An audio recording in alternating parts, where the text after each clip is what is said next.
When I became party leader and Taoiseach back in June 2017, I knew that one part of leadership is knowing when the time has come to pass on the baton to somebody else, and then having the courage to do it. That time is now. So I am resigning as President and Leader of Fine Gael effective today, and will resign as Taoiseach as soon as my successor is able to take up that office. How's everybody doing? My name is Anthony Brian Logan, and today we got to talk about Leo Varadkar resigning as the Taoiseach, or the Prime Minister of Ireland. Now, this is pretty unexpected. It came out of nowhere, and people are celebrating all over the internets, all over Europe, because he is seen as really woke, anti-white, and there is an element in there that I'll address. I'm not really going to say he's at fault for this, but this is part of it. Now, first things first, let's take a look at Mr. Varadkar. That's him wearing a particular flag, and you already know what it is. All right, that's him. And I have another image we're going to look at. Now, I'm being told that this is him, not in one of those masks. I'm talking about the guy in the regular shirt with the pants and all of that. That is allegedly him, according to what the internet says. Now, these guys who are around him, I'm not really sure what's going on. I'm not sure why they're wearing those masks, but you kind of understanding who we're dealing with, okay? I don't need to be specific or explicit, but you out there can add 2 + 2 and get 4. Now, before I go any further, let's get into an actual news clip. If you want to see the clip in full without my commentary, link as always will be in the description. If you're on IG, visit a link in the bio, go to the corresponding article on the website. But without further ado, let's go ahead and roll it.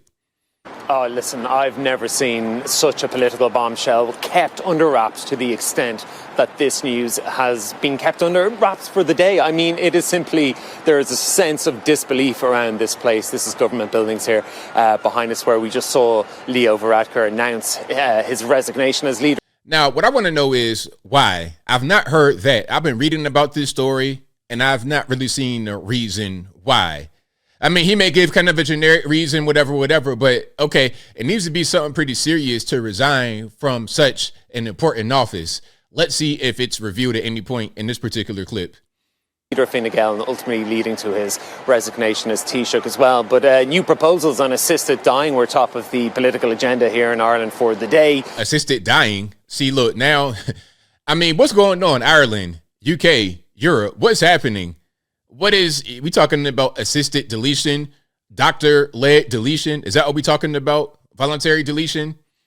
And we were hanging around the other side of this building is the parliamentary building, Leinster House, and all the talk, all the gossip this morning was about that. No one had any inkling of this announcement coming down the tracks. And when you look back at recent events, certainly some signs were on the wall. Leo Varadkar has been under pressure, and especially with the exodus of his sitting TDs, the Irish members of Parliament. So 10 have now. Kieran Cannon from Galway announced. Okay, so there were some shakeups in, I guess you would say, his cabinet, or the equivalent to his cabinet. There were some shakeups there already.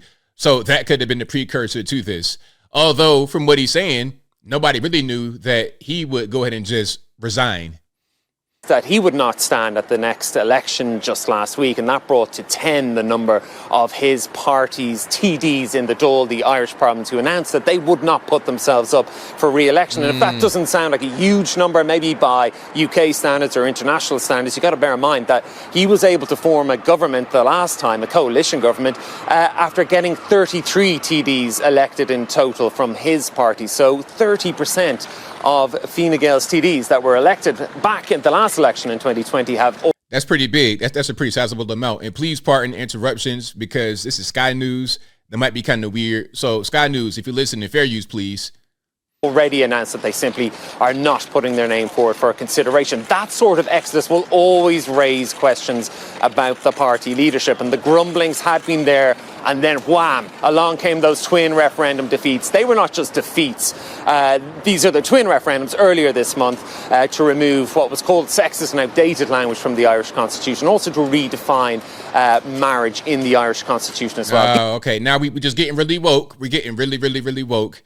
Now, here's my question to anyone who's listening. If you are in Ireland or you're Irish, meaning you're from Ireland. We got a lot of Scots Irish here in the United States. We're talking about if you born and raised there, got family there.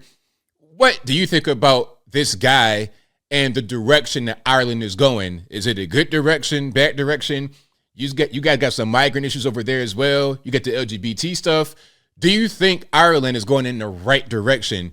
And this guy, Leo Varadkar, since he has resigned, will you be able to put somebody in there that'll get you going in the proper direction if you're not already going that way? Let me know in the comments, but let's keep on going.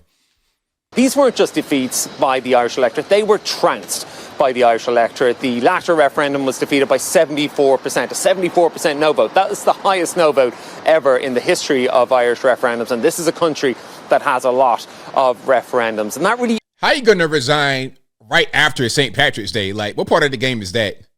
Amplified the feelings of discontent within Fine Gael, within the party, and certainly there were whispers and there were certainly murmurings of discontent there, but I don't think anyone had really seen something like this coming down the track so soon. And it's an interesting time. We're just 7 weeks out from the local and European elections, and really, to read between the lines, there could be a sense here that Leo Varadkar simply came to the understanding and came to the realisation that the party would do better at the ballot box without his leadership, under a fresh leader.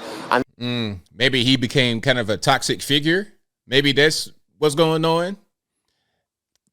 Then as well, the general election, I mean, the government has a maximum of another year up until March next year, but everybody was expecting a general election, much like in the UK, maybe in October or November this year.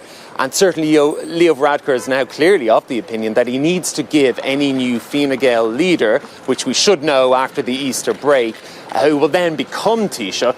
He wants to give that new leader a bit of time to try and produce a bounce, to try and produce that new leader bounce that political parties crave. And again, the Taoiseach, I know I'm tearing that name up and I'm sorry. I'm not Irish, obviously, but that's their equivalent of a prime minister, the leader of the government.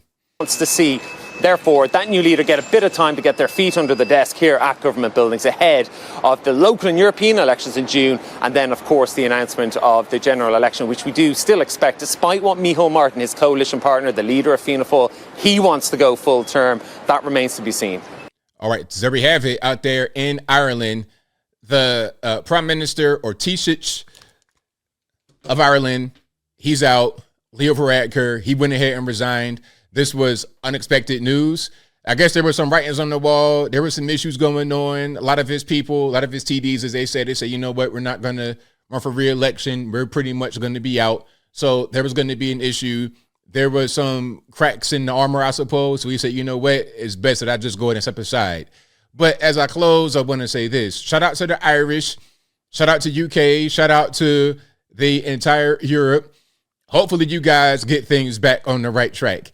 Because I'm seeing some things like the Canadians, what they're doing with assisted dying and the migrants being allowed to come in. Like, what's really going on? Are you guys headed in the right direction or not? And with this resignation, will you guys be headed back in the right direction if you're not already?